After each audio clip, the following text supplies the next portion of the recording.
The Nigerian Naira on Thursday continued depreciation against the United States dollar, the official foreign exchange market. Now, there's been flip-flop in that market. The central bank's data showed that the Naira weakened further to 1422 Naira per dollar, down from 1420, which it exchanged on Wednesday. This means that it dropped by Naira 34 kobo per dollar.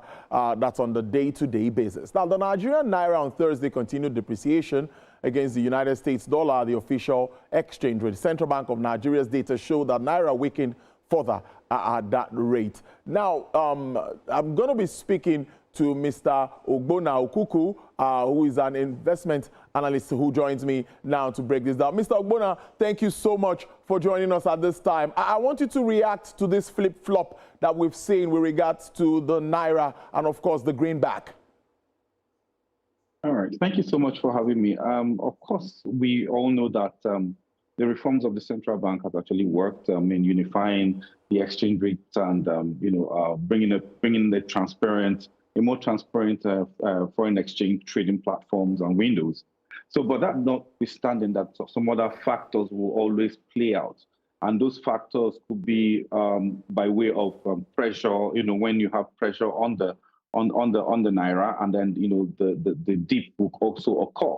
But that's to say that this kind of dip or the fall wasn't a drastic fall. It was just is a manageable fall that will occur.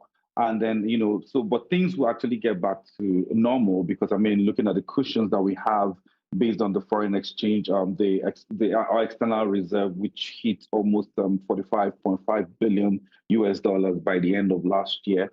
So I think with what had happened, with the influx of people during the festive season, so some of this would have caused a lot of shock, within the system. But that's nothing to worry about as far as I'm concerned, because these are things that when you have a structured, a transparent, and a well-structured trading platform, things will actually find their level eventually.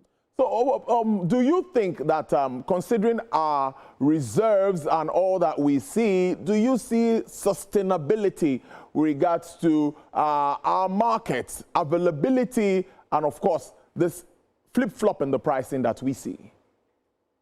Now, one thing is very key. If you're looking at the fact that our major foreign exchange earner has always been the crude oil, and then before the removal of subsidy, we usually will spend almost 90 or 80% of that foreign exchange to import, finished products for the consumption of our people, whether it is rightfully done or wrongfully done.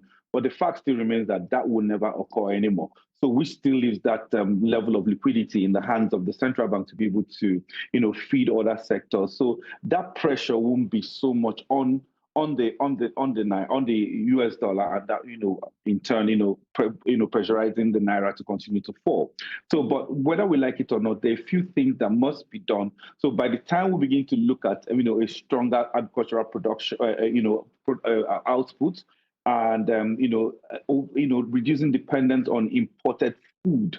So, and then again, our raw material strategy there has to be a tweak in our raw material supply strategy, because if at the end of the day we're still, assembling a lot of things that, that we use here in Nigeria, it will also put a lot of pressure on the Naira. But be that as it may, everything, starts and, stops on the desk of, the managers of the economy, looking at what are those things that we must do so that we can reduce the pressure on Naira. Because we only can earn dollars. We can't manufacture or we can't produce dollar or print dollar. So it's not rocket science. It's just for us to be able to be mindful, that the regulatory discipline which has been, and clear policy direction which the central bank and the managers of the economy has actually, put out there. So that has also encouraged a lot of, foreign direct investments, be it in the portfolio investment,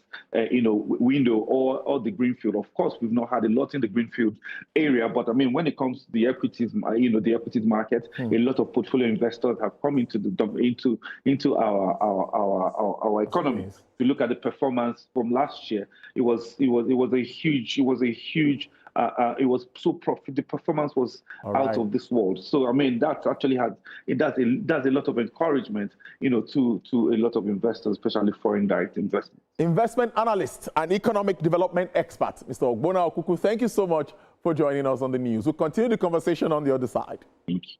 All right, thank you so much. All right, then.